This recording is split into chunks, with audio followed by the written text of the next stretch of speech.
Top 10 pinakagwapong mga lalaking na-link kay Heart Evangelista.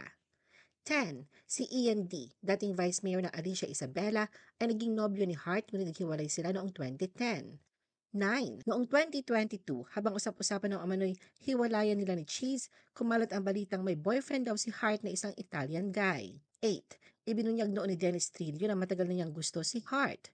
7. Nalink si Hart kay international rock artist Brandon Boyd matapos ang kanilang photoshoot noong 2021.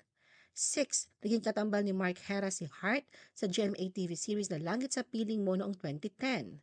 5. Nakarelasyon ni John Pratt si Hart Evangelista mula 1999 hanggang 2003. Ayon kay John, naapektuhan at bumagsak ang kanyang career matapos ang kanilang break-up. 4.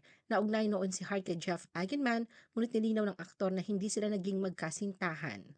3. Ang Brazilian-Japanese model actor na si Daniel Matsunaga ay naging boyfriend ni Hart mula 2010 hanggang 2012.